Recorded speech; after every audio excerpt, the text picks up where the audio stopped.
Hi, I'm Suda51. Merry Christmas and Happy New Year. 2011年はですね、グラスホッパーの HD ゲームが、世にたくさん出ます。まずは Shadows of the Dead、そしてコードネーム D。Codename D was a Microsoft-produced, Japanese-developed Xbox-exclusive game that implemented Kinect controls, brought to you by a silly man with numbers for a name. Microsoft didn't do anything to bring awareness to the IP, the game didn't receive a physical release, and the franchise was then buried forever without any hope for a sequel. It just keeps happening. The origins of Diabolical Pitch can be traced back to the reveal of Microsoft's Project Natal, or better known as the Kinect thing that holds a special place next to the Guitar Hero controllers and DDR pads at your local thrift store. This device was supposed to take the gaming world by storm and help the NSA document the three-dimensional layout of your home. But only one of those things happened. The concept came from a desire to free the player from the restrictions of the controller by embracing this new wave of hands-free gaming that was surely gonna set the trend of all games to come after it, surely. The way I look at this collaboration between Grasshopper Manufacture and Microsoft is the same way I'd look at any sort of relationship after a really bad breakup. I think Microsoft was like a rebound girl for Suda that he only banged to get his mind off of his ex-girlfriend, EA. They matched up on Tinder, they met at a bar, they both bonded over their mutual love of David Bowie. And then one thing leads to another and all of a sudden you got a Kinect game on your hands. Happens to the best of us. Like any good rebound relationship, they both had something they each needed at the time. Suda needed a new Western publisher to work with in his ongoing attempt at appealing to a worldwide audience, and Microsoft needed new ideas for Kinect games. Suda pitched his idea for Codename D, and it was a grand slam with Microsoft. Then he did his victory lap and made it to home base. I think you catch the analogy I'm throwing here. Our boy fucked his way into a Kinect game. So, in an attempt to rub this new and exciting relationship in his ex-partner's face, Suda made a point to publicly state that Codename D wasn't going to be a game that incorporated swords or gunplay into the design, which came off as a big old wink and a fuck you to EA. But you know deep down he's still missing that crazy pussy. So Grasshopper whipped together a concept trailer for Codename D, which ended up becoming Diabolical Pitch. Once again, Suda was more of the face of this project, but he wasn't the real director. That duty was given to Kitano Hiroyuki, and he gave some duty back to the players in the form of a game called Diabolical Pitch. So I found this video where Kitano tries to pitch us this wonderful Kinect experience. He just stands around in a baseball uniform in a wide open and clear space and delivers very low energy pitches. Watching this just bums me out. You take one look at this guy and you just know that Kitano was the kind of kid that was picked last on his schoolyard baseball team. His entire philosophy for this game can be summed up in his body language. He doesn't even bother to aim most of the time. To top it all off, Hiroyuki Kitano isn't even his real name. It's just a pseudonym that he gives when he doesn't want to be associated with the game he made. His real name is Hiroyuki Kotani, and he's better known for being the director on games like Sky Gunner and the Patapon series. So it wasn't a matter of talent holding this game back. We hard cut to a title card informing us that Kitano broke his shoulder playing Diabolical Pitch, and then there's an awkward substitution with a token American guy. Hold up, is that the bearded traveler from Prime Japan? Oh my god, it is. Have you guys seen Prime Japan before? Let me sum it up for you. It's basically an entire documentary series about Jonathan Scherer, who's traveling to Japan on an all-expenses-paid tour provided by Amazon, wherein he gets to hang out with cute Japanese girls, go to cool Japanese spas, and eat Japanese food in slow motion as he pretentiously rubs it in the viewer's face with pompous musings about how sweet his life is. It puts you in mind of the gates of heaven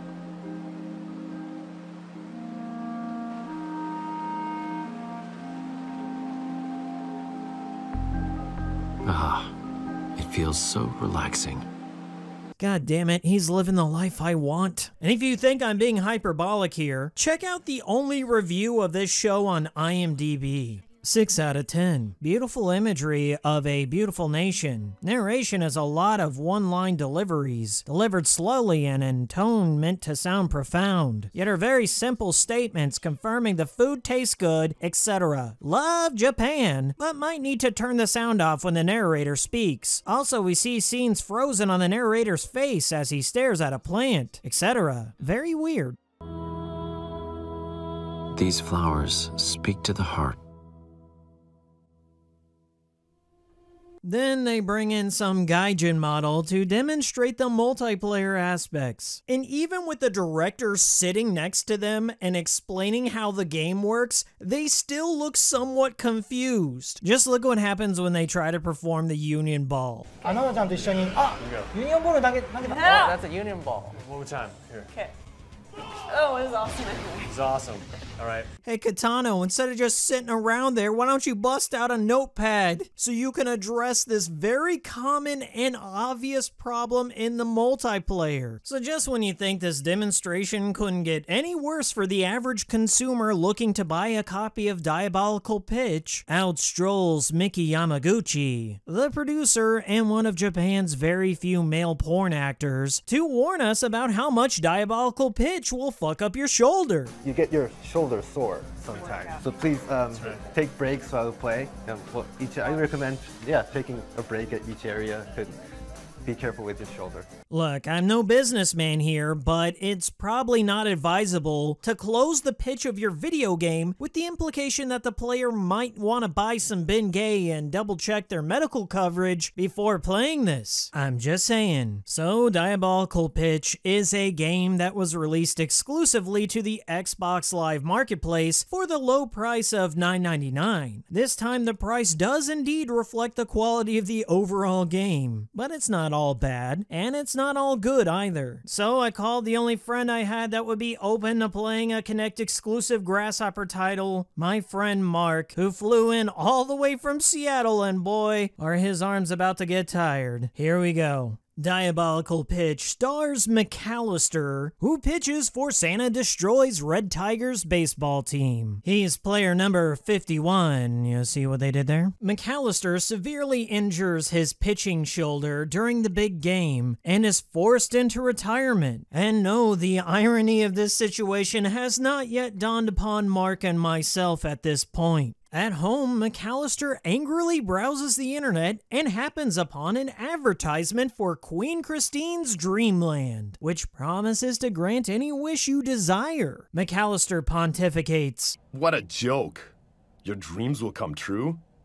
The American dream is dead." And then hops into his convertible and immediately gets into a car wreck and then somehow arrives at Queen Christine's Dreamland, where he's greeted by a strange man wearing a cow head. You know shit's about to get real when your game resembles that of a Takashi Miike movie. The cow gives McAllister a bionic arm, which miraculously allows McAllister to pitch again. Hooray! But his wish won't be fully granted until he makes it over to the Queen's Castle in the middle of the amusement park and asks her to grant his wish. Was this one of Kuriyami's abandoned concepts? If you're playing in two-player mode, the second player adopts the role of Eugene Guerrero, a former ace pitcher for the Flower, Sun, and Rain high school team that now pitches professionally for the Los Pass Blue Legions. And he's number 69 because of course he is.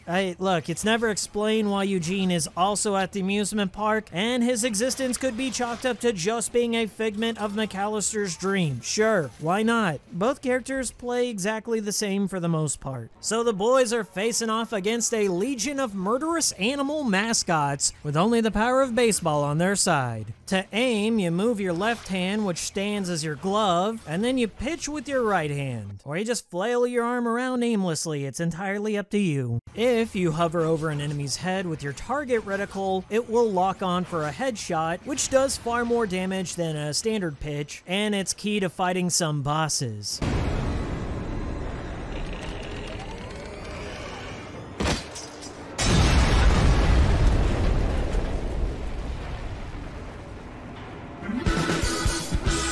let's talk about where the game derives its namesake, the Diabolical Pitches. Before you start a world, you get to select what Diabolical Pitch you want to equip. These pitches are screen-clearing moves that attack many enemies at a time or just a single one. They require the player to perform a specific gesture to summon it when their diabolical meter is fully charged. Some are far more useful than others, and you'll likely be sticking with your Thunderball. And that's a shame because I really like the meteor move, but it takes way too long for it to descend to the ground and attack the enemies, and that leaves you wide open for attacks.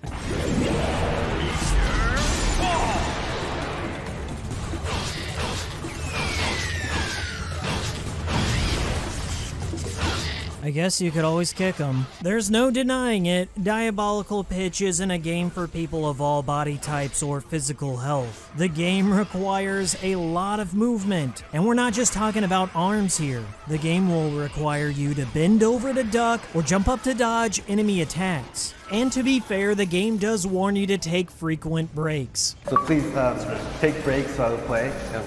I recommend taking a break at each area. Be careful with your shoulder.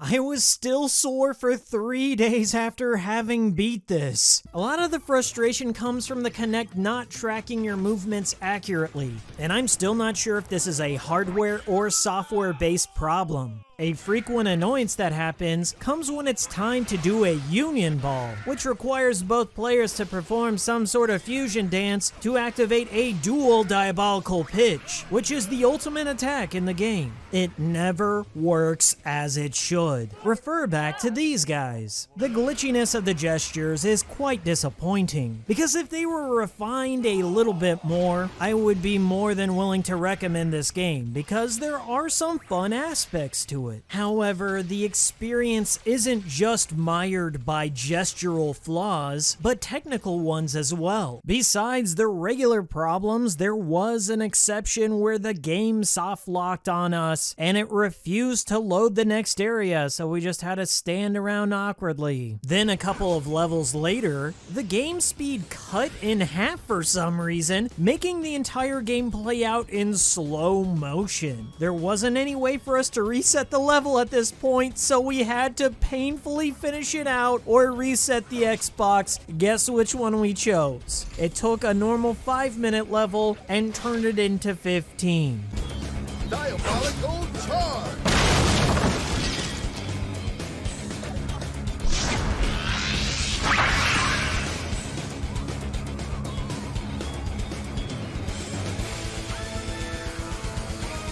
Thunder!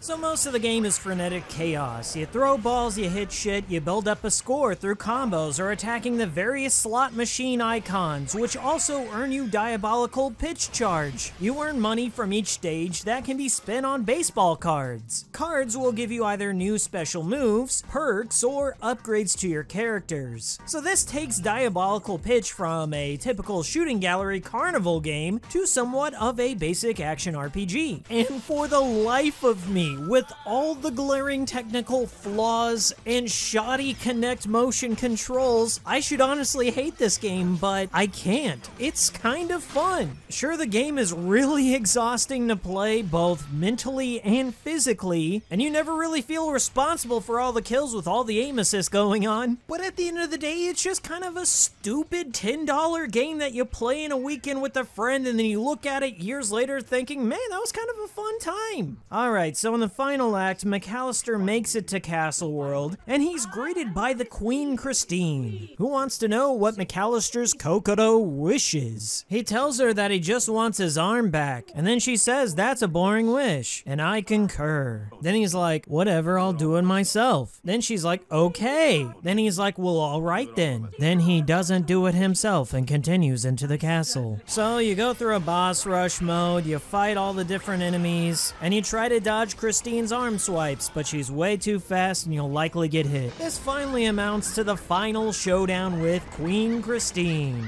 a giant puppet robot lady, reminiscent of Robot Justine from Shadows of the Dam, but I guess we're way past that now. You just throw a bunch of balls at her face and body parts until she opens up her heart, and then you throw a diabolical pitch in it and you've won the game! We're going to the World Series! No, for real, that's the ending of the game. Look how thrilled Mark and I are. Diabolical Pitch still stands as one of Grasshopper's most ambitious and weird games they've ever produced. And it's still somehow one of the most casual and gimmicky games they've ever created at the same time. I don't know, just how it is. Ultimately, the game didn't find an audience and never received any update patches, and the game's director disappeared from the games industry and was never heard from again. Anyways, this pretty much ended the professional relationship between Grasshopper Manufacture and Microsoft, as Microsoft never produced another Grasshopper game again. Perhaps this whole entire experience should have served as a warning for other Japanese developers looking to work with Microsoft.